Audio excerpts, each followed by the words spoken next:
Hello and welcome to Woke Watch, and this week we'll be looking at something which woke people absolutely love doing, and that's getting other people cancelled. Because although wokeness is meant to be about love and inclusion, anyone who doesn't agree 100% with their often deluded rhetoric is open to the woke to be cancelled, to be deplatformed, to have that person fired from their job, to be hounded online, threatened with violence, and sometimes even have that violence meted out. And it's because of the woke police that a show at the Edinburgh Fringe Festival, the biggest comedy festival in the UK, has been cancelled, despite one of the comedians being, I'd argue, one of the most successful comedy writers of the last 100 years. The man in question is Graham Linehan, best known for writing, or at least co-writing, some of the funniest sitcoms of all time. This man's work has launched the careers of dozens of the biggest names in British and Irish comedy. If you're unfamiliar with his work, I urge you to check it out. My top three, in reverse order, are at number 3, Black Books. At number 2, The IT Crowd. If you're watching this in the USA, the British version, not the crap American remake. And at number 1, my favourite comedy series of all time, the 1990s surrealist Irish comedy series, Father Ted. If you're unfamiliar with the series, Father Ted was set on the fictional island, Craggy Island, a small island off the coast of the island of Ireland. If you know anyone Irish, that actually makes sense. And even though it was set in Ireland, all of the studio work was actually filmed in London. The series gently made fun of the Catholic Church and pointed out the hypocrisy of Catholicism. There were 4 main characters, 3 priests and their housekeeper who lived at Craggy Island Parochial House. The lead role, Father Ted Crilly, was played by the late Dermot Morgan. And as the audience, we were meant to empathise and sympathise with Ted, because he was the only sane person who lived on Craggy Island. He was surrounded by idiots. Yet, we couldn't have too much sympathy because Ted had made a rod for his own back. He was on Craggy Island as a form of punishment, because earlier in his career, he'd taken money intended to send a child to Lourdes and instead gone gambling in Las Vegas. And throughout all 3 series and the Christmas special of Father Ted, Ted was always seeking fame and fortune despite being a humble priest. Next up was Father Dougal Maguire, played by Ardal O'Hanlon, and Dougal was a lovable half-wit. A man with the mind of a very backward child who couldn't make sense of anything going on around him. In fact, most of Ted's frustration was Dougal just not being able to function. Then there was Father Jack Hackett, played by the late Frank Kelly, and Father Jack was a retired priest who was also a foul-mouthed, bigoted, violent, sexist alcoholic who spent every episode either passed out drunk or being abusive. And the last of the 4 main characters was the housekeeper, Mrs. Doyle, played by Pauline McLean. And even though Father Ted was filmed in the 1990s, the sexism was already clear. The 3 priests exploited her to do all the work whilst they sat around and watched her. Nonetheless, the character Mrs. Doyle was so bizarre it was clear no other household would have her. So up next is a clip from Father Ted, and I want to stress I do not own or claim copyright on this clip. YouTube, I'm using it for illustrative purposes only. In the clip, Father Ted is talking with the usually well-spoken Mrs. Doyle about a famous female author visiting Craggy Island, and despite being a priest, Ted spends the entire episode trying to seduce her. In this clip, Mrs. Doyle is explaining why she doesn't like the author's work. Well, Father, I never thought we'd have anyone like her staying here. Oh, Miss Clark. Yes, it's very exciting, isn't it? A famous novelist here. You've never read any of her books, have you, Father? Actually, I'm a bit of a fan. That's where I was the other day, at her book signing. Well, I'm very surprised to hear that, Father. I didn't think you'd like that sort of thing. I read a bit of one of them once. God, I couldn't finish it. The language, unbelievable. It's a bit gritty, but that's the modern world, Mrs. Doyle. Well, it was a bit much for me, Father. Feck this and feck that. Yes, Mrs. Doyle. You big bastard. Oh, dreadful language. You big hairy arse. You big fecker. Fierce stuff. And of course, The F word, Father. The bad F word.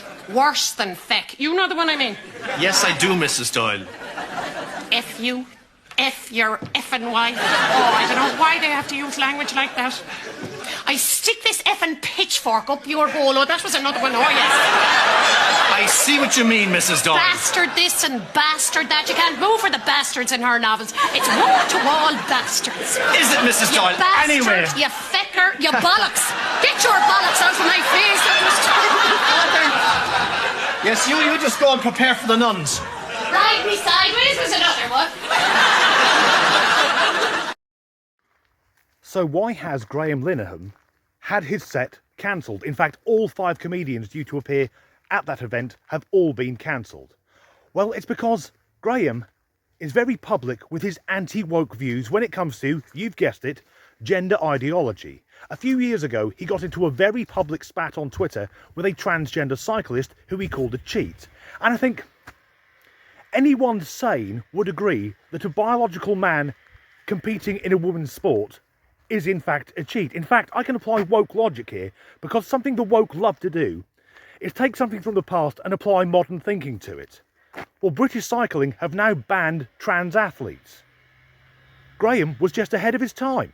He also said that some trans women will be fetishists and con men using loopholes to enter women-only spaces, which we know is happening. Also, he compared surgeons carrying out gender-affirming surgery to minors, so people being paid vast amounts of money to butcher children, to Nazi eugenicists. And those are harsh words, but once again, the Tavistock Centre, the only clinic in the UK carrying out these surgeries, has been closed down. He was ahead of the game again. Not only that, he expressed the view that feminists like, say, J.K. Rowling should be able to express their opinions without the threat of being raped or murdered. This guy sounds like a real fucking monster. But the thing which really triggered the woke keyboard warriors was an episode of the IT Crowd, which first aired in 2008 and wasn't pulled by Channel 4 from its streaming service until 2020, although the episode is still available on Netflix. The episode was called The Speech and featured scenes with regular cast member Douglas, played by Matt Berry, on a date with a woman called April, played by Lucy Bellamy. During the date, April explains to Douglas that she used to be a man and makes a very emotional speech. However, Douglas is a self-obsessed womanizer and doesn't really pay any attention. When she's finished speaking, he says, "It doesn't matter to me," adding, "I'm not like most men." Later in the episode, when they are now a couple, romantically and sexually involved, in bed, Douglas turns to April and says, "I can't believe you were worried that you come from Iran." Realisation dawns that she used to be a man, not that she's from Iran, and a fight breaks out. And anyone with half a brain can see it's slapstick and comedic and not to be taken seriously. Yet, screaming trans rights activists claim it encourages violence against trans women. Even though in this situation, April, who used to be a man, would have a fighting chance up against Douglas. Yet the same people screaming and crying have no problem with a biological man getting into a boxing ring and beating the shit out of an actual woman, provided he identifies as female. And it's worth mentioning that in the IT Crowd, there are also jokes about geek culture, goths, women, the disabled, homosexuals, suicide, paedophilia and date rape. But according to the woke, all that's fine. They can understand those are jokes. Just not when it's about gender. And with no hint of irony, the venue, which you'll notice I haven't named, has stated the reason that Graham Linehan cannot perform is because they are an inclusive venue. An inclusive venue. Inclusive to everyone, provided they agree with everything they say. So what can be done? Well, we now know that boycotting is the most effective weapon against the woke. Hit them in the wallet. However, I feel somewhat sorry for this venue. Are they really woke? Because they're trapped between a rock and a hard place, or in this case, a cock and a women's safe space. If they cancel the comedy evening, they lose one night's taking and maybe lose some customers. If they let it go ahead, you could guarantee woke activists would turn up, and if they were lucky, they'd just have the windows put through. If they were unlucky, the place would be burned to the ground and the police would do nothing about it. Because something we know about woke activists is, from their position of perceived victimhood, false victimhood, where they talk about inclusivity and diversity and acceptance, all of them love a bit of mindless violence. As ever, thanks for watching.